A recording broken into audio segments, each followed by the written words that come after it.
2020년 2차 시험 기출문제 풀이 나머지 3번에서 5번 같이 풀어보도록 하겠습니다. 자, 문제 3번부터 풀죠. 네.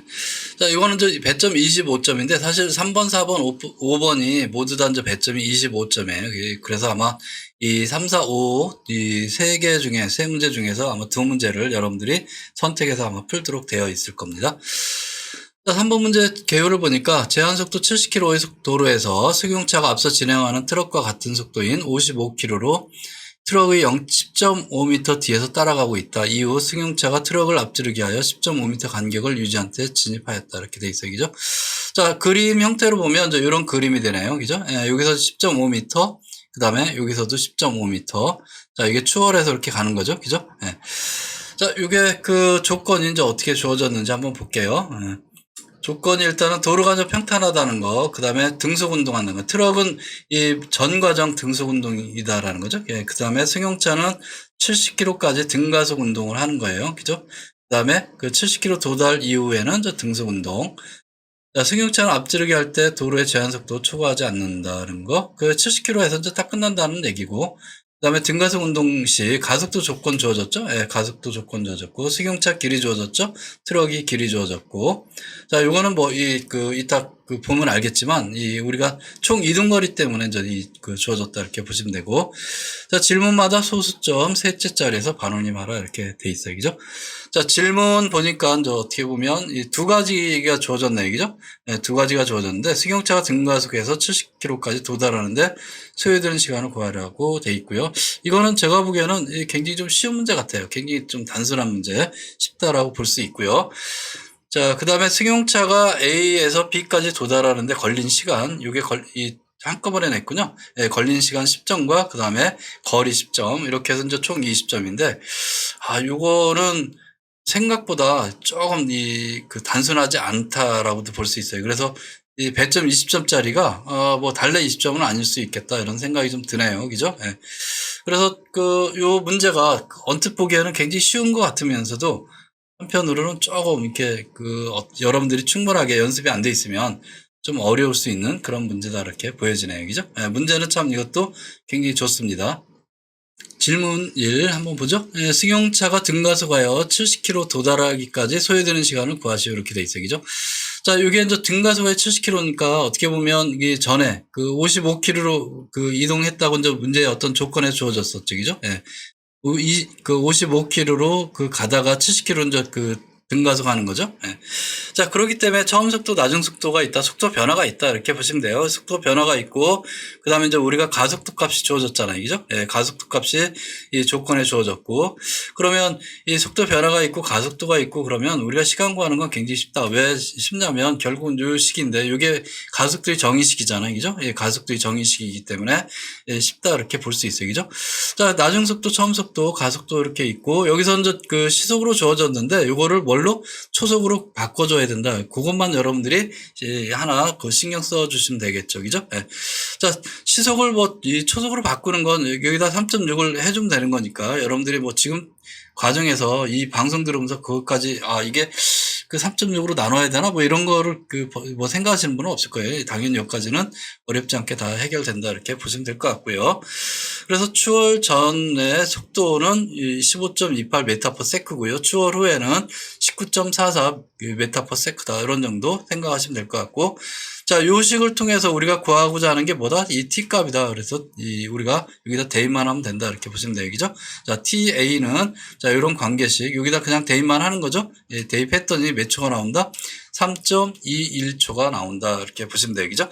자, 승용차가 등가속에서 70km 도달하기까지 소요 시간은 3.21초다라는 거 이렇게 쉽게 구할 수 있다. 이렇게 보시면 되고요. 그래서 이건 좀 배점이 낮죠? 예. 근데 요게 조금 제가 보기엔 약간 다소 여러분들 개념상에 어렵게 느낄 수도 있다. 이렇게 보실 수가 있어요. 그죠? 네. 자, 질문 2는 승용차가 A에서 B까지 이동하는데 걸린 시간하고 그 다음에 걸린 거리, 이동하는데 총 이동한 거리, 요걸 구하라. 이렇게 돼 있어요. 그죠?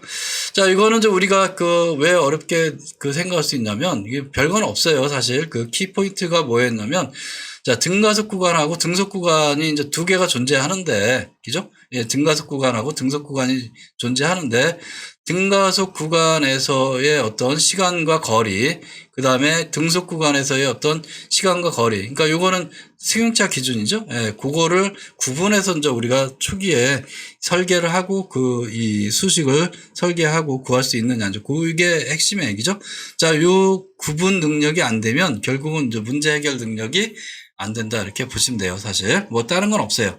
그래서 여러분들이 요게 뭐 쉽게 구분이 된다. 이거 당연히 그 두 구간이 틀리니까 그 두 구간의 어떤 이 과정 그런 것들이 틀리기 때문에 이건 따로따로 계산해 줘야 돼 라고 여러분들이 이 내용 보고서 이렇게 초기에 이렇게 쉽게 생각이 든다면 여러분들 수준은 뭐 충분히 이런 정도는 아무것도 아닌 그런 수준에 이르렀다 이렇게 보시면 될 것 같아요. 그죠? 자, 어쨌든 저 조건들이 있죠. 예, 조건들이 있는데 어떻게 보면 그러니까 추월 전후로 해서 속도 조건 이게 다 승용차 기준이죠. 예, 승용차 기준이다 이렇게 보시면 되고, 자 가속도 조건도 있고요. 자 트럭 이동거리, 그 다음에 승용차하고 트럭하고 이제 이동거리만 하나 여러분들이 이제 신경 쓸 필요가 있는데, 이게 그 형태를 보면 어떤 형태냐면 이게 승용차죠. 아까 그림을 볼까요? 그림 보면서 설명드린 게 빠를 것 같은데. 예. 자, 요게 빨릴 것 같아, 그죠? 예, 여기서 보면 이제 A에서 B 지점까지 우리가 구간으로 되어 있기 때문에 A에서 B 지점까지를 이제 구간을 보는 거예요, 그죠? 예, A에서 B 지점까지. 근데 형태에서 본다면, 자, 승용차가 A에서 B까지 이동하는 때나, 자, 화물차가 여기서 여기까지 이동하는 거나, 시간은 어떻게 된다? 시간은 똑같아요. 시간은. 그걸 우리가 트럭의 시간이라고 치고, 그 다음에 이 승용차의 시간에서 P라고 쓸게요. 승용차를. 이 패센저카에서. 이 TP라고 쓰면, 요 시간은 똑같다. 시간은. 그죠? 예, 똑같아요. 그죠? 예. 여기서 시작해서 여기서 끝난 거니까 똑같아요. 얘가 뭐 빨라지거나 느려지면 말이 안 되는 거잖아요. 그죠? 근데 다만 또 뭐가 우리가 이제 생각할 수 있냐면 이 거리를 생각할 수 있어요. 거리. 근데 거리는 우리가 어떻게 생각할 수 있냐면 얘가 이동한 거리, 그러니까 승용차가 이동한 거리죠. 예, 승용차가 이동한 거리, 그 다음에 이 트럭이 이동한 거리를 이제 우리가 생각할 수가 있는데, 트럭이 이동한 거리를 DT라고 할게요. 그럼 트럭이 지금 보면 여기서부터 여기까지 이동한 거죠. 예, 트럭은 여기서부터 여기까지 이 DT만큼 이동한 거예요. 그죠? 예, 이동한 거다. 이렇게 보시면 되고. 근데 이때 이 승용차는 얼마큼 이동했냐면, 승용차는 여기서부터 10.5m를 갔어요. 그죠? 근데 여기서 보면 DT하고 비교해서 본다면 DT에서 요만큼 부족한 거잖아요. 그죠? 요게 12m죠. 12m. 그죠? 네, 12m. 자, 그래서 요 트럭을 기준해서 본다면 여기서 요까지가 대략 22.5m가 되는 거죠. 그죠? 네, 22.5m가 되는 거고. 자, 그 다음에 이쪽에서 본다면 여기는 저 DT가 되는 거고요. 당연히. 이쪽에서 본다면 자, 트럭을 지나서 요만큼 더 간 거잖아요. 그죠? 요만큼 더 간 거예요. 그죠? 그래서 여기서 여기까지 이동한 거리를 보면 요게 지금 4.6이라고 돼 있나요? 예, 4.6m 이렇게 돼 있으니까 자, 요게 15.1m가 되겠죠. 그죠? 예, 15.1m. 그래서 관계로 따진다면 이 DP라는 거로 이게 승용차가 이동한 거는 DT에다가 얼만큼? 자, 22.5에다가 15.1이니까 37.6이 되나요? 예, 6m. 요거를 더 이동했다. 이렇게 보시면 되겠죠. 그죠? 예. 자, 요거를 우리가 그림을 통해서 좀 명확하게 알 수 있다라는 거고요. 예. 그래서 여기서 승용차 이동 거리라고 표현한 게 조금 전에 설명드린 요게 이제 성립된다 이렇게 보시면 돼요. 그죠? 자, 그럼 첫 번째로 우리가 이 승용차가 A에서 B까지 이동하는데 걸린 시간, 요거는 좀 어떻게 보면 비교적 어려운 그런 부분은 아닐 수 있다 이렇게 보시면 될 것 같아요. 그죠? 네. 자, 요거는 우리가 이제 구분해서 본다면 TA하고 TB, 이거는 A라는 건 뭐냐면 등가속 구간이에요. 등가속 구간하고 그 다음에 등속 구간이 있잖아요. 그죠? 그 구간으로 이제 나눈 거예요. 그죠? 자, 그러면 TA, 우리가 등가속 구간에서는 어떻게 되느냐. 55km에서 70km 도달하는데 걸린 시간이니까, 요거는 우리가 앞에서 구했잖아요. 사실. 그죠? 구한 거잖아요. 그죠? 이게 3.21초다라는 거. 우리가, 요거는 뭐 앞에서 이제 구한 거에 사실, 예, 구한 거다라고 볼 수 있고. 그 다음에가 이제 뭐냐면, 승용차가 70km 등속 구간에서 B 지점까지 도달하는데 걸린 시간이에요. 그죠? 예, 이거를 우리가 TB다라고 놓자 이거죠. TB다. 이렇게 놓자는 거죠. 예. 그러면 이제 우리가 이제 이걸 가지고 그런 정보를 가지고 우리가 생각할 수 있는 게 뭐냐면 등가속과 등속 구간을 이제 고려해서 우리가 지금 놓는 거잖아요. 그죠? 그럼 이제 이동거리하고 이제 시간과의 관계를 이제 설정해 주는 거예요. 사실 보면. 자, 승용차의 이동거리는 등속 구간, 그러니까 등가속 구간하고 DPA라는 게 등가속 구간이고, 등가속 구간과 그 다음에 등속 구간을 이제 구분해야 되겠죠? 우리가 구분해서 구하기로 했으니까, 자, 구분할 수가 있다. 이렇게 보면 되고, 그래서 등가속 구간은 우리가 시간을 알 수 있고, 시간을 모른다고 하더라도 또 우리가 가속도로 값이 주어졌잖아요. 그 다음에 나중속도, 처음속도가 주어졌기 때문에 이 공식을 통해서 대입만 하면 되니까 우리 뭘 할 수 있다? 등가속 구간의 이동거리를 우리가 알 수 있다. 이렇게 보면 돼요. 그죠? 예, 이동거리를 알 수 있다. 자, 요거는 여러분들이 어렵지 않게 요 식이 머릿속에 떠올라야 돼요. 그죠? 예, 나중속도의 제곱 마이너스 처음속도의 제곱은 EAD다. 그 식에서 나온 거죠? 예, 그 식에서 바로 나왔기 때문에 요 식이 떠올라야 되고, 거기에 이제 대입해서 요 결과값이 나와야 된다. 이렇게 보시면 될 것 같고요. 자, 그럼 나머지 등속 구간의 이동거리는 어떻게 되냐. 등속이니까 뭐가 되는 거죠? 그냥 그때는 속도 곱하기 이 시간이 되겠죠. 속도 곱하기 시간이 된다. 이렇게 보시면 되고요. 예.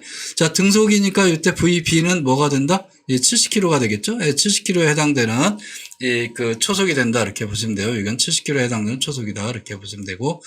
자, 우리가 지금 사실 보면 이 시간을 잘 몰라요. 우리가 이제 구해야 될 게 이제 시간하고 이 속도를 여기서 사실 구해야 뭘 구한다?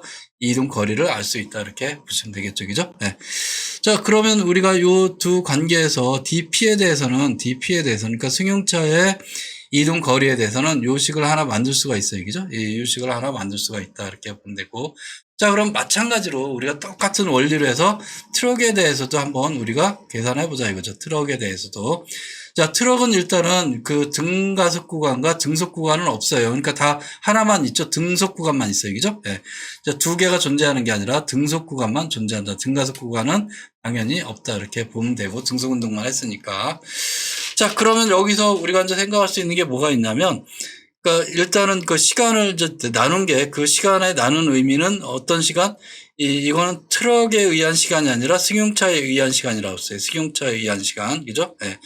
자, 이 TA하고 TB로 나눈 시간이 이 승용차에 의한 시간이다. 이렇게 보면 돼요. 자, 이거를 승용차의 요 시간 동안에 트럭이 이동한 시간을 우리가 구하는 거다. 이렇게 보시면 돼요. 그 이유는, 자, 승용차하고 트럭하고 어떤 접점을 만들어서 관계식에서 우리가 시간과 이동거리를 구하려고 이런 어떤 트릭을 쓰고 있다. 이렇게 보시면 되겠죠. 그죠? 네.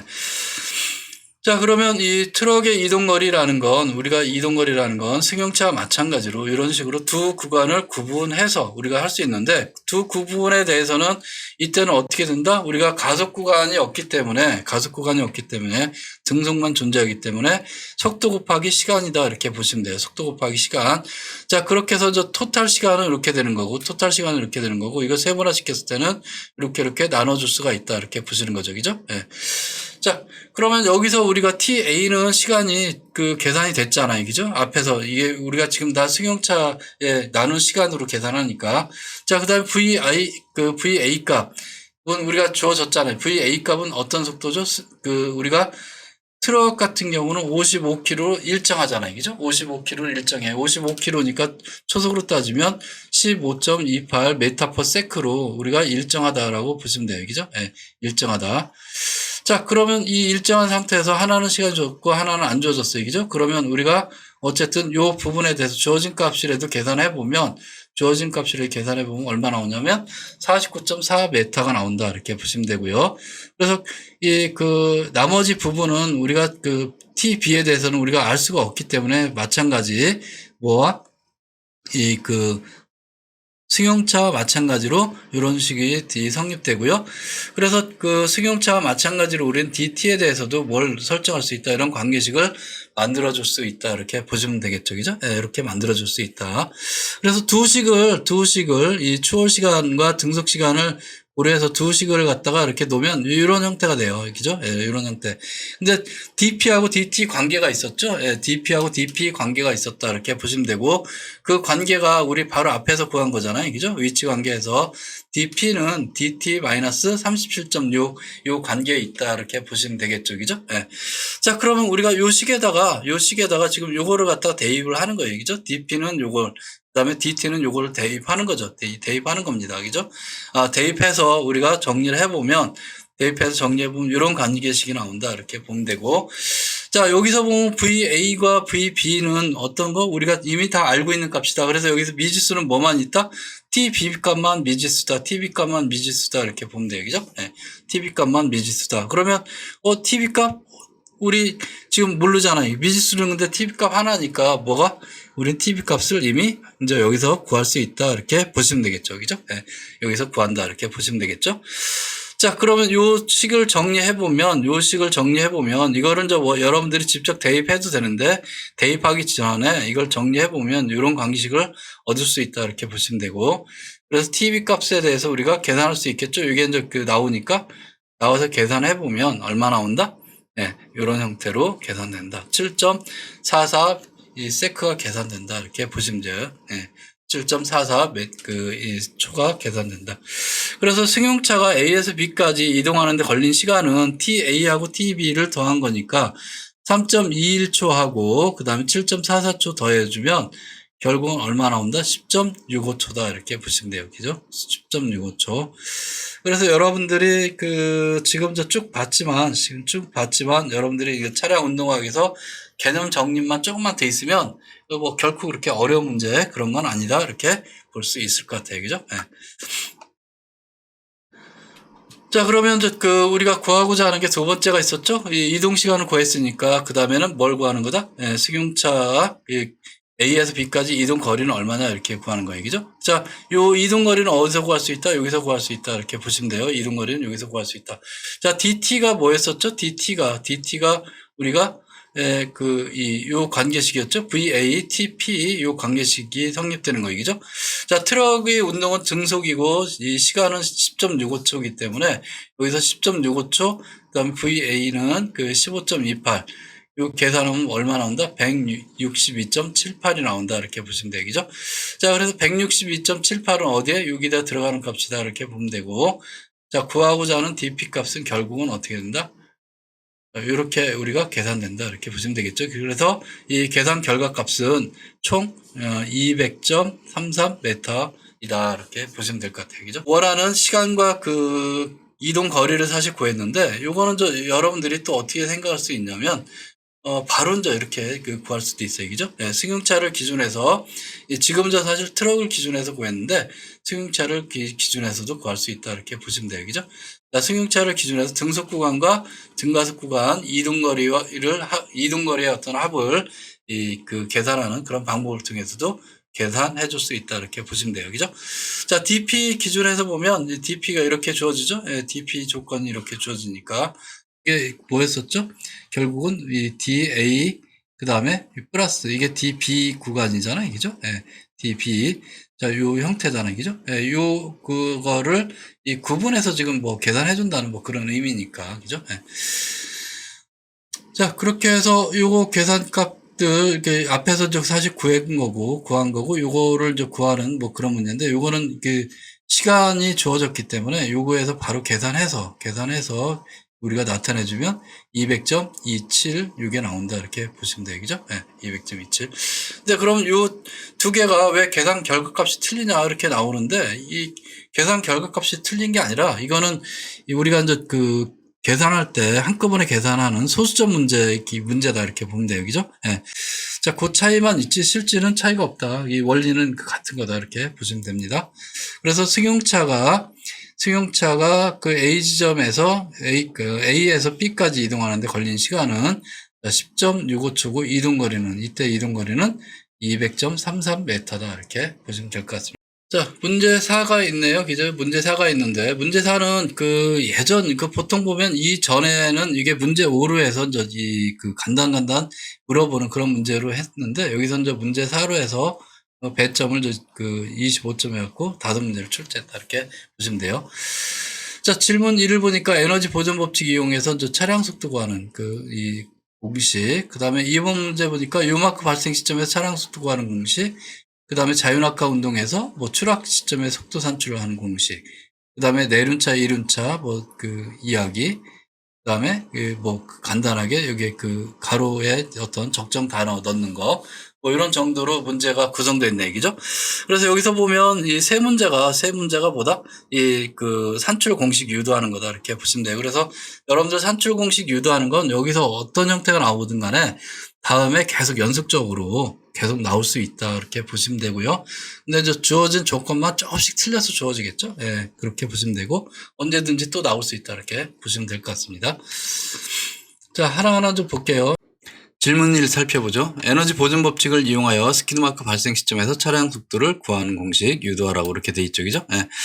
자, 여러분들 아마 운동 에너지 앞에서 공부 이렇게 다 해보셔서 다 아실 거예요. 그죠? 예, 운동 에너지 E는 2분의 1 mv 제곱이다. 이렇게 돼 있고요. 예. 운동 에너지를 갖고 있던 이 차량이 예를 들어서 시속 60km로 가면 운동 에너지 속도가 있으니까 운동 에너지 당연히 있죠. 근데 이 차량이 예를 들어 급제동해서 미끄러졌다라고 하면 갖고 있던 운동 에너지가 어떻게 된다? 이 마찰력으로 인한 일로 인해서 어떻게 된다? 점점점 에너지가 감소하겠죠. 에너지가 감소하는 만큼 일은 많이 증가하는 그런 형태가 되겠죠. 그죠? 예. 궁극적으로 이제 갖고 있던 운동 에너지가 모두 다 이렇게 제동하는 일로 썼다라고 하면 갖고 있던 에너지가 완전히 일로 전환된 거다. 이렇게 볼 수 있어요. 그죠? 그래서 이제 우리가 그때 마찰력이 하는 일을 표현하면 이런 형태로 나타낼 수 있겠죠. 그죠? 예, 여기서 보면 F는 MA니까 MAT, A는 FG니까 MFGD 이런 형태로 우리가 표현할 수 있다. 이렇게 보시면 되고요. 그래서 에너지가 일로 전환되는 운동 에너지가 일이라는 이런 어떤 이 변환되는 그런 관계식을 이용하면 결국은 이제 2분의 1 mv 제곱은 mfgd 이렇게 쓸 수 있겠죠. 그죠? 근데 양변에 우리가 질량이 있으니까 질량을 양변으로 다 나눠주면 어떻게 돼요? 여기는 상쇄되겠죠. 그죠? 예, 상쇄되고 당연히. 그 다음에 양변을 곱하기 2를 해주는 거예요. 그러면 2분의 1 곱하기 2니까 이게 1로 되고요. 여기도 곱하기 2를 해줬으니까 2가 이렇게 되겠죠. 그죠? 예. 그러면 V제곱은 어떻게 된다? 2FGD 이것만 남죠? 근데 제곱이니까 우리가 요거를 제곱을 일반 V로 표현하면 이쪽은 어떻게 된다? 루트가 되겠죠. 그죠? 그래서 나오는 게 V는 뭐다? 루트의 2FGD. 이 당연히 메타퍼세크가 되겠죠. 그죠? 그래서 이와 같은 어떤 이 차량 속도를 구하는 공식이 된다. 이게 이제 예를 들어서 D가 미끄러진 거리가 단순 제동 거리가 아니라 스키드마크 발생했다라고 하면 당연히 스키드마크고요. 이게 이제 만약에 정지하지 않았다라고 하면 이게 이쪽에 속도가 또 존재한다. 예, 나중 속도라는 의미. 지금 나중 속도가 정지라고 전제하고, 그러니까 갖고 있던 운동 에너지가 일로 완전히 다 소모했기 때문에 궁극적으로 정지가 된 거죠. 예, 정지가 됐다고 해서 이제 나중 속도가 없는 건데, 만약에 나중 속도가 존재한다라면 똑같은 원리에 의해서 나중 속도 항이 들어가는 공식으로 바뀐다. 이렇게 보시면 돼요. 그죠? 그래서 이거는 여러분들이 어떻게 보면 크게 어려운 그런 문제는 아니다. 이렇게 볼 수 있을 것 같고요. 질문 2 한번 문제 보죠. 원심력과 마찰력의 관계를 이용하여 요마크 발생 시점의 차량 속도를 구하는 공식을 유도하시오. 이렇게 돼 있어요. 그죠? 예. 자, 일단은 원심력과 마찰력의 관계를 이용해야 되니까 그걸 먼저 한번 쓸게요. 원심력 하면 여러분들이 아마 명확하게 좀 정립이 안 되시는 분도 있을 텐데, 원심력의 어떤 이 모습, 요 형태, 요 공식도 여러분들이 잘 기억해 둬야 되겠죠. 그죠? 자, 원심력은 R분의 mv 제곱이다. 이렇게 보시면 돼요. 그래서 여기서 MA니까 사실 A에 해당되는, 가속도에 해당되는 부분은 R분의 V 제곱이다. 이렇게 보시면 되고요. 자, 이게 어떻게 보면 마찰력이 그냥 나타내면, 견인계수로 나타내면 MFG 이런 형태가 되는데, 자, 이 형태하고의 관계가 있다. 어떤 관계일 때 요 마크가 발생되느냐? 요 마크 발생되는 시점에서는 원심력이 마찰력보다 그 다소 크거나 같을 때 요 마크가 발생된다. 이렇게 보시면 될 것 같아요. 그죠? 그래서 요 마크가 발생될 수 있는 최소 조건이라고 따지면 이 원심력하고 마찰력이 같을 때가 되겠죠. 그죠? 같을 때. 자, 그럼 같을 때 그 이상이니까 그 조건을 표현해주면 이런 형태가 되겠죠. 그죠? 예, 여기서 보면 이게 이제 원심력 부분이 되고 여기는 마찰력 부분이 되니까. 그래서 그 양변에 똑같이 뭐가 있다? 질량이 있으니까 질량은 서로 양변에 똑같은 게 있으면 상쇄되겠죠. 그죠? 그러니까 이거를 우리가 다르게 표현하면 양변을 질량으로 나눠주면 되죠. 그러면 양변으로 똑같이 나눠주니까 이거 없어지는 거고. 그죠? 예.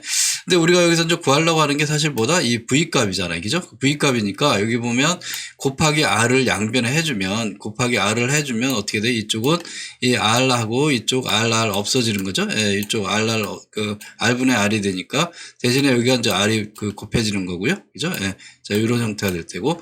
자, V 제곱이니까 이거를 V로 표현하면 어떻게 된다? 이 전체에 대해서 루트가 되겠죠? 예, 루트. 그래서 결과값이 뭐가 나온다? 이런 형태의 결과값이 나온다. V는 자, 루트의 FGR. 이 당연히 메타퍼세크가 되겠죠. 그죠? 예. 자, 이와 같은 요마크 발생 시점에서 차량 속도를 구하는 공식을 유도할 수 있다. 이렇게 보시면 될 것 같습니다. 자, 질문 3번 문제 보죠. 예, 자유낙하 운동을 이용하여 차량 추락 시점의 속도 산출 구하는 거. 어떻게 보면 우리가 이제 쉽게 얘기하는 단순 추락이라고 얘기를 하죠. 예, 단순 추락 속도 공식 유도하는 거. 자, 요 추락 속도 공식은 우리가 이제 어떻게 생각할 수 있냐면 뭐 이렇게 그림으로 그려보면 이런 얘기를 많이 하죠. 그러니까 차가 있다라고 쳐도 마찬가지인데 그냥 차의 무게중심적 운동을 이렇게 생각해 보는 거예요. 그죠? 예, 이게 지금 이런 포물선 운동 형태를 띠고 있다. 이렇게 추락하는 거예요. 그죠? 예, 높이는 h, 그 다음에 수평 이동거리는 d. 자, 이때 이 수직 방향으로는 속도가 없지만, 이 초기 속도 성분은 없지만, 수평 방향으로 초기 속도 성분이 존재한다. 근데 이거는 등속 운동을 한다. 이렇게 보면 돼요. 그죠? 예. 우리가 X축, 수평 방향이라고 치는 X축에 대해서는 등속 운동을 하고 있다라고 보시면 돼요. 이 원리만 이렇게 생각하시면 되고, 그 다음에 이제 이게 자유낙하 운동은 여기서 어떻게 보면 지면에서부터 추락해서 이제 떨어지는 순간 얘는 뭘 받죠? 중력의 영향을 받기 때문에 이동하면서 계속 끊임없이 어떤 중력의 영향을 받겠죠. 그죠? 그래서 이쪽으로는 어떤 운동? 자유낙하 운동을 한다. 그래서 이 자유낙하 운동과 그 다음에 등속 운동이 결합된 그런 운동을 보이고 있다. 이렇게 보시면 돼요. 자, 요 사이에 지면까지 떨어지는 시간은 이제 우리가 T라고 하면 자유낙하 하는 시간이나 등속 운동하는 시간이나 어떻게 보면 둘 시간은 똑같다. 그죠? 네, 똑같다. 그것만 여러분들이 이 개념적으로만 잘 이해하시면 어려운 건 없다. 이렇게 보시면 돼요. 그래서 수평 이동 방향의 등속도 운동은 우리가 V는 이동거리를 시간으로 나눠준 거죠. 이 속도 정의 자체가. 그래서 이 T분의 D, 요거를 우리가 일식이라고 하고, 그 다음에 수직 이동은 자유낙하 운동을 한다 그랬죠. 자유낙하 운동은 H는 2분의 1 GT 제곱, 요걸 우리가 이식이라고 하자 이거죠. 그러면 일식과 이식에서 시간이 같은 거니까. 그리고 또 하나는 우리가 구하고자 하는 게 여기서 보면 H하고 D 값은 알아요. 근데 구하려고 하는 게 사실 보면 이 초기 속도, 이탈 속도는 구하려고 하는 거잖아요. 그죠? 초기 이탈 속도. 그래서 VI 값을 구하고자 하는 거기 때문에 요 식에서 우리가 이 T분의 1을 요 식에서 구해갖고 여기다 대입해서 구하면 된다. 이렇게 보시면 될 것 같아요. 그죠? 자, 정리하면 여기서 이 D하고 H로 관계된 VI 값을 구한다. 그러면 여기서 T를 갖다가 소거해주면, 그죠? T를 소거해주면 되는데, 이때 이 T 소거는 여기서 구한다. 이렇게 보시면 돼요. 그죠? 자, 그럼 요 식에서 그러면 양변에 지금 이 H는 이렇게 있는데 양변에 이게 가장 쉽게 하는 방법은 이 HT 제곱분의 1을 갖다 양변에 곱해주는 거예요. 그죠? 양변에 곱해주면 자, 이쪽에는 얘가 T 해갖고 없어지고 대신에 뭐만 T 제곱분의 1로 남는 거죠? 예, 양변에 곱해줬으니까. 그리고 이쪽에서는 양변에 T 제곱분의 1로 곱해줬으니까 T 제곱이 없어질 거 아니에요. 얘하고. 대신에 이 H, 요게 남는 거죠. 그죠? 그래서 정리해서 보면 이쪽은 T 제곱분의 1이 되는 거고 이쪽은 EH분의 G가 되겠죠. 그죠? 그래서 T분의 1이라는 거 이렇게 정리해 보면 자, T분의 제곱분의 1이니까 T분의 1이라는 건 루트의 EH분의 G 이렇게 된다. 이렇게 보면 되고 야, 여기서 T분의 1이라는 게 여기에 보면 이 t분의 d에서 t분의 1이잖아요. 그죠? d 곱하기 t분의 1이니까. 그래서 요거를 여기다 대입해주면, 뭐가 나온다? 요런 형태의 값이 나온다. 그래서 v는 자, d의 루트 eh분의 g, 요 형태의 값이 나온다. 이렇게 보시면 되겠죠?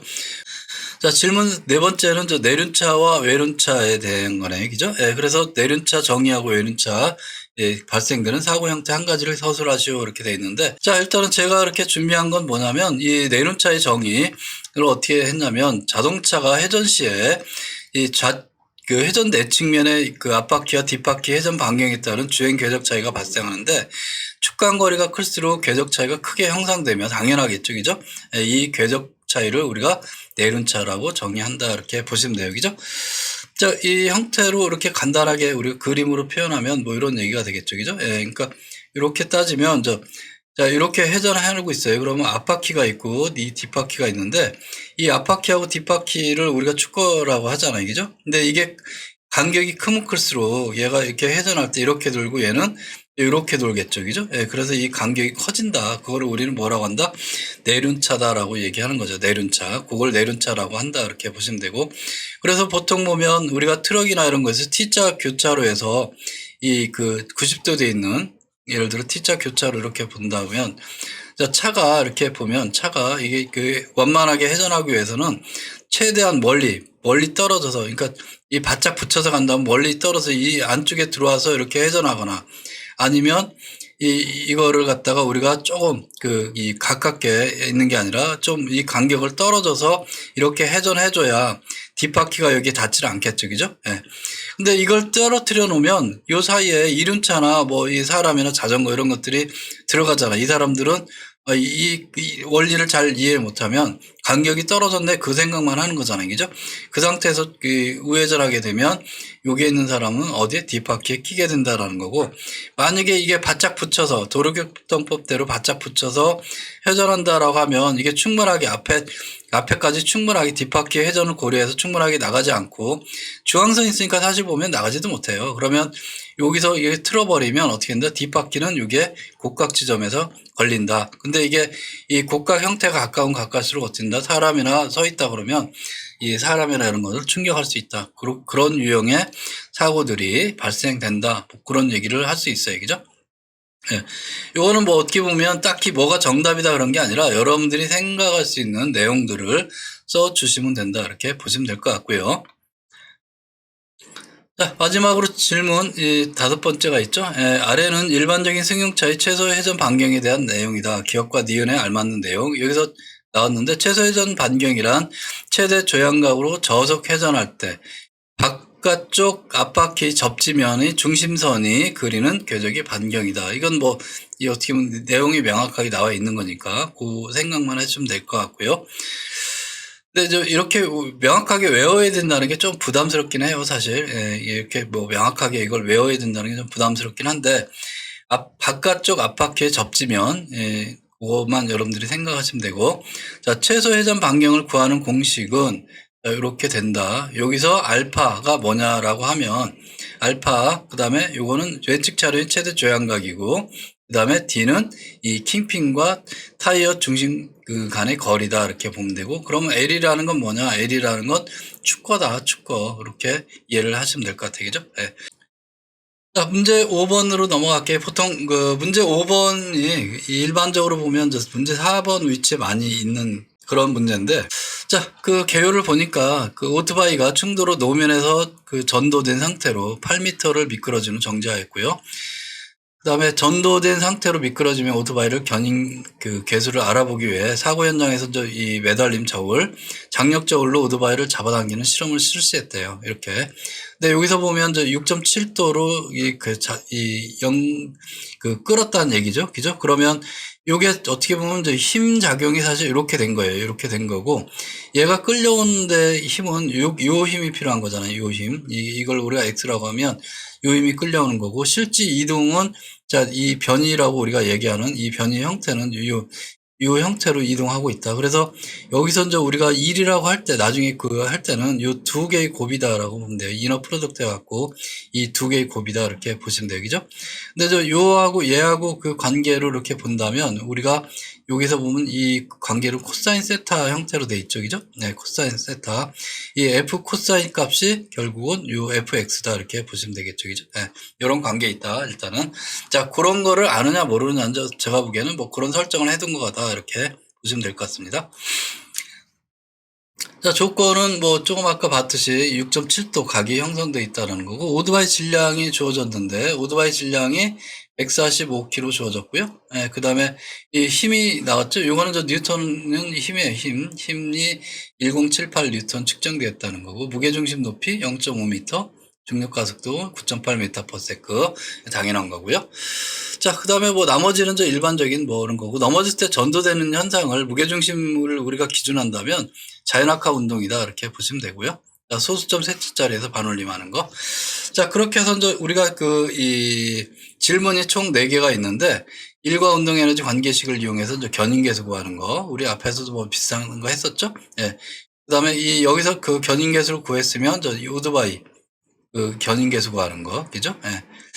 자, 그 다음에 그 오토바이 충도로 노면의 전도까지 이 소유시간 구하는 거. 그 다음에 이 차체 기울어진 전도됐을 때 이동거리 구하는 거. 이런 형태로 주어졌는데, 제가 봤을 때는 뭐 전형적인 차량 운동학의 일부분이다. 근데 여기서 견인계수 구할 때 힘 작용하고 이 그 실제 물체가 이동했을 때 이 약간 그 각도가 존재하면 그걸 어떻게 계산하느냐. 그게 조금 이 하나의 그 어려운 부분이다. 이렇게 보면 되고요. 그거 말고는 사실 뭐 이렇게 어려운 부분은 없다. 이렇게 보시면 될 것 같습니다. 자, 질문 1에 대한 거 한번 봐볼게요. 일단은 운동 에너지 부분이 있었죠. 운동 에너지와 일 관계니까 2분의 1 mv 제곱, 그 다음에 1은 이런 관계가 있다. 이렇게 보시면 되고, 여기서 2일이라는 거 아까 제가 간단히 설명드렸었죠. 여기서 보면 이 f 코사인이다라고 보면 되고요. 그래서 2일 우리가 할 때 f 코사인 d가 나온다. 이렇게 보시면 돼요. 그러니까 요건 바꿔 말하면 이 경사가 있는 그 힘과 이 변이 사이에 어떤 각도가 존재할 때, 그때 작용력 자체는 F 코사인 세타다. 그리고 우리가 1이라는 건 힘이 작용한 방향으로 물체가 이동했을 때 그 곱을 우리가 1이라고 하기 때문에 이런 관계에 있다라는 것만 여러분들이 이해하시면 될 것 같아요. 그죠? 네. 자, 그러면 이 관계식이 성립된다는 얘기고요. 여기서 우리가 얘기할 수 있는 게 F 코사인 세타 자체가 이게 뭐다? 뮤 mg, 여기서는 견인계수라고 따지면 fmg 요 값이다. 이렇게 보면 돼요. 요 값 자체가 이게 이미 그 각도를 반영한 이 견인계수다. 이렇게 여러분들이 이해를 하시면 될 것 같습니다. 그죠? 자, 그러면 여기서 나머지 부분들은 그냥 바로 뭐 여러분들이 쉽게 계산할 수 있겠죠. 그죠? 예. 쉽게 계산할 수 있다. 이렇게 보시면 될 것 같고요. 자, V 제곱은 FGD 이 관계식이 성립되겠죠. 여기서 우리가 견인계수만 나타낸다면 이런 관계식이 있다. 그래서 견인계수로 속도와 이동거리, 그 다음에 중력과 속도로 표현한다면 이런 관계식을 유도할 수 있고요. 그 다음에 힘과 변이 사이에 만약에 견인력의 관계에서만 우리가 따져준다면, 자, 이렇게 앞에서도 우리가 얘기했었죠? 이 식에서 우리가 견인력은 어떻게 되느냐? 이런 형태로 된다. 이렇게 보면 돼요. 그래서 견인력이 별도로 주어졌고, 그 다음에 질량과 이런 형태로 또 주어졌을 때는 이 식을 통해서 우리가 계산할 수 있다. 이렇게 보시면 될 것 같아요. 그죠? 그래서 1번은 제가 봤을 때는 여기서 핵심은 이 관계를 여러분들이 이해하느냐 못하느냐, 이 관계를 이해하느냐 못하느냐, 이 관계가 이해된다면 나머지는 뭐 어려운 문제는 아니다. 이렇게 보시면 될 것 같고요. 자, 2번 문제는 유도된 공식을 이용해서 오토바이 견인계수 구하는 거였었죠? 예, 아까 우리가 견인력 주어진 게 1078 주어졌어요. 그죠? 예, 1078 주어졌고, 자, 오토바이 질량 주어졌죠? 145. 그 다음에 견인각도 주어졌고, 그죠? 그래서 여기서 우리가 오토바이 견인계수 구하는 거, 자, 여기서 F값 주어진 게 여기 대입하라는 얘기고, 자, 코사인 각도 세타 주어졌었죠? 그 다음에 MG값 주어졌고, 그래서 그거를 대입해서 계산해보면 얼마 나온다? F는 0.75가 나온다. 이렇게 보시면 되겠죠? 그래서 오토바이 견인계수는 0.75다라고 우리가 얘기할 수 있고요. 네, 요 식은 앞에 그 식이죠. 그래서 갖다가 대입만 여러분들이 해주시면 된다. 그러니까 첫 단추만 잘 끼면 두 번째 단추는 어렵지 않게 이게 성립할 수 있다. 이렇게 보시면 되고요. 자, 세 번째, 오토바이가 충도로 노면까지 전도되기까지 이 충돌로 노면에 전도가 되기까지 소요 시간은 어떻게 되느냐.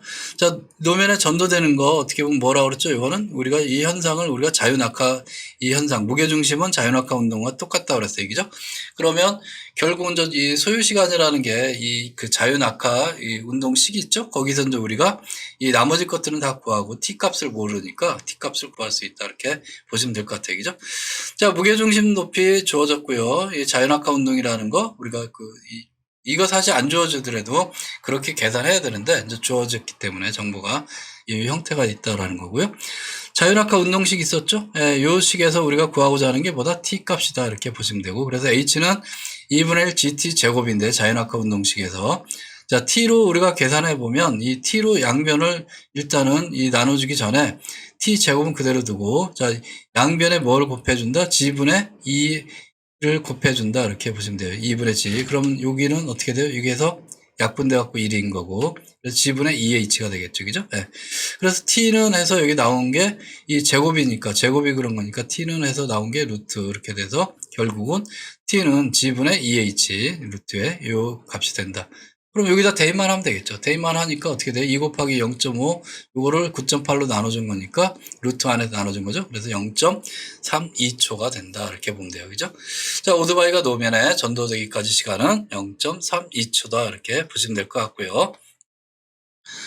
자, 그럼 질문 4 같은 경우는 이제 어떻게 되어 있냐면 이 충돌로 인해 오토바이 차체가 기울어져 전도될 때까지 이동한 거리는 어떻게 되느냐 이렇게 되어 있어요. 그죠? 이동한 거리.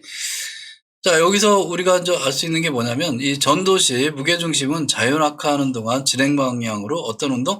등속 운동하는 거다 이렇게 보시면 돼요. 그죠? 예, 전도 시. 그러니까 이게 뭐 우리가 앞에서도 이제 그 문제 있었죠? 잔수 추락 운동. 뭐 이거하고 똑같은 얘기다 이렇게 보시면 되고. 그죠? 예. 이때 이쪽 방향은 어떤 운동? 등속 운동이다. 등속 운동이다 이렇게 보면 돼요. 자유낙하 하면서 이쪽은 자유낙하지만 이쪽은 등속 운동이다 이렇게 보면 돼요. 예. 그러니까 어떤 충격을 받으면서 이동하면서 넘어지는 거니까. 자, 그 다음에 이제 지면에 미끄러지면서 시작할 때 속도, 이때는 충돌 전도 속도다 이렇게 바꿔 말하면, 자, 이게 지금 쭉 해서 여기서 꽉 넘어져서 이게 가만히 있으면 여기서 끝나는데 이게 쭉 미끄러져서 이동하잖아요. 그죠? 예. 오토바이가 미끄러져서 이렇게 이동하는 거예요. 그죠? 그러면 여기서 이게 예를 들어 갖고 이 D2가 되고 여기까지를 D1이라고 하고, 그죠? 예. 근데 문제는 여기 총 이동거리를 D라고 한다면, 이 총 이동거리를 D라고 한다면 이 D 값은 알 수 있는데 D1, D2를 구분하기가 어렵다. 문제는 뭐 그런 정도로 이해를 하시면 될 것 같아요. 그죠? 예. 자, 그러고 요때의 속도는 요때의 속도와 같다. 요 중간 과정은 등속 운동이다. 그래서 꽝 떨어지는 순간은 같다. 그리고 꽝 떨어지는 순간은 자, 우리가 거꾸로 역산해서 여기서 미끄러진 속도를 통해서 구한다. 뭐 그런 정도를 얘기하는 거예요, 사실. 예, 그런 정도를 얘기하는 거다. 그러면 우리가 이 전체 기울어져서 이동한 이 전도할 때 구하는, 우리가 구하고자 하는 게 사실 보면 D2가 아니죠. 네. D2가 아니에요. 근데 여기서 이 시간은 사실 구했어요. 등속할 때 시간을 구했는데 문제는 요 속도를 모르는 거잖아요. 그죠? 그래서 이 속도는 뭘로 구한다? 요거를 통해서 구한다. 요걸 통해서 구한다. 뭐 그 얘기예요. 그죠? 네. 그래서 한편으로는 이런 개념만 여러분들이 잘 이해를 한다면 어려운 문제는 아니다. 이렇게 보시면 되고요. 자, 그럼 조건을 보니까 이 전도 후 미끄러진 거리는 8m. 이게 지금 D2가 8m라는 얘기고요. 자, 미끄러질 때 견인계수 0.75 나왔어요. 그죠? 예. 그러니까 이걸 통해서 우리는 뭘 구할 수 있다? 이걸 통해서 당연히 이때 이 속도를 구할 수가 있겠죠. 그죠? 예. 그러면 이 속도를 계산해 보니까 어떻게 나오냐면 이 오토바이 전도 시 미끄러진 속도 이 계산해 보니까 요 식에 그냥 대입만 하면 되잖아요. 그죠? 자, 이렇게 해서 각각 대입해 보면 10.84 메타 퍼 세크가 나온다. 이렇게 보시면 되고요. 자, 그러면 요 속도가 우리가 어떻게 보면 처음에 꽝 충돌해서 전도되는 시점의 속도도 되고, 그 다음에 전도해서 이제 바닥에 꽝 부닥칠 때의 속도도 된다. 무게중점이. 예, 그 등속이기 때문에. 그럼 그 사이에 이 이동한 거리는 우리가 이 시간 등속이기 때문에 곱하기 뭘로만? 그 속도에다 시간만 곱해주면 된다. 근데 우리 시간은 앞에서 구했잖아요. 얼마? 0.32초로 구했어요. 그죠? 자, 그래서 오토바이 속도 10.84 곱하기 그래서 0.32초 계산해보면 얼마가 나온다? 3.47m가 나온다. 이렇게 보시면 돼요. 3.47 이렇게 계산하면. 그래서 오토바이 차체가 기울어져 전도될 때까지 이동한 거리는 3.47m다. 이렇게 보시면 돼요. 근데 여기서 이제 이 공식을 뭐 예를 들어서 여러분들이 다르게 좀 생각할 수도 있어요. 왜 그러면 우리가 앞서 뭘 구했냐면, 자, 요거까지는 이제 구해야 되지만, 당연히 요거까지는 구해야 되지만, 자, 여기서 이동한 거리를 구할 때 보면, 요거를 이제 여러분들이 바로 생각해서 이거를 구할 수도 있지만, 한편으로는 이렇게 안 하고, 나는 요 식에 앞에 있었으니까 요 식을 통해서 구하고 싶어. 그러면 요 식을 통해서 여러분들이 구해도 돼요. 사실 요 식을 통해서 구해야 된다. 그죠? 예. 일단은 여기서 우리가 이 V값을 구했기 때문에, 여기서 우리가 구하고자 하는 건 어떤 값? D값이다. 그래서 요 식에서 D는 하면 요것만 뒤집어서 이렇게 놓을 수 있잖아요. 그죠? 예, EH분의 G가 G분의 EH로 넘어가겠죠? 자, 그런 형태라서 이게 이제 요 값들이 있으니까 그 대입하면 되는데, 대입해서 계산해보면 뭐가 나온다? 3.46이 나온다. 얘하고 틀리네, 계산값이. 요거는 우리가 요 자체를 하나로 그냥 한꺼번에 계산한 거냐, 아니면 요거를 띄엄띄엄 계산한 거냐, 그 차이예요. 사실 같은 식이다, 그렇게 보시면 됩니다. 이 식 자체가. 자, 그게 왜 그러냐면, 우리가 결국은 우리 한 게 VT라고 그랬잖아요. 그죠? 예, 여기서 보면 이 D는 VT라고 그랬어요. 그죠? 예. 근데 T가 여기서 보면 어디서 온 거냐면 요식에서 왔다. 요식에서. 그래서 우리가 이 VT에서 0.32 앞에서 구했잖아요. 0.32 구한 게 요식에서 0.32를 구했잖아요. 그죠? 요식을 통해서 우리가 0.32를 구한 거죠. 예. 요식을 통해서. 그리고 여기서 보면 결국은 이 D는 해서 VT인데 여기에서 이 형태로 봐보세요. 이게 결국은 뭐죠? T값이잖아요. T값. 그죠? 그래서 여기서 우리가 이 0.32 값을 따로따로 해서 이렇게 계산한 거냐, 아니면 이 전체를 한꺼번에 계산하다 보니까 소수점짜리가 틀려질 거 아니에요. 예? 이거는 쫙 붙어 있는 값들이니까 그렇게 해서 계산해 보면 소수점 한 개짜리 정도가 오다가 틀릴 수가 있다. 그거는 뭐 틀리다 이렇게 보기 어렵다고 보시면 되고요. 자, 이렇게 해서 이 전체 한번 이 2020년 문제 전체를 한번 풀어봤고요. 특히 이제 3번에서 5번까지 문제 쭉 풀어봤는데, 3번에서 5번까지 문제 어떤 비중이랄까? 점수에 따른 비중은 똑같다 이렇게 보시면 되고, 여러분들은 3번, 4번, 5번 어떤 게 어려웠는지 잘 모르겠는데, 제가 봤을 때는 비교적 난이도 수준이 이게 뭐 고만고만하다, 딱히 뭐 어렵다, 어느 게 아주 어렵다 이런 생각은 별로 안 들고요. 그건 뭐 제 생각일 수도 있고요. 예. 그래서 여러분들이 공부를 조금만 하셨다면 2020년 문제는 비교적 차량 운동만 여러분들이 조금만 공부하셨다면 굉장히 좀 쉽게 합격할 수 있었지 않았나 이런 생각도 듭니다. 그죠? 예. 그래서 문제가 50점 문제나 25점 문제나 이런 것들이 비교적 약간 좀 평이한 부분에 출제가 됐다 이렇게 볼 수 있을 것 같아요. 자, 여러분들 긴 시간 수고하셨고요. 좋아요 좀 부탁드리고요. 만약에 구독하신 분은 관계없는데 안 하신 분들은 구독 좀 부탁드리고요. 자, 또 여러분들 필요한 강의들 참고해서 많이 보시고 많은 분들이 합격하셨으면 좋겠습니다. 자, 수고하셨습니다.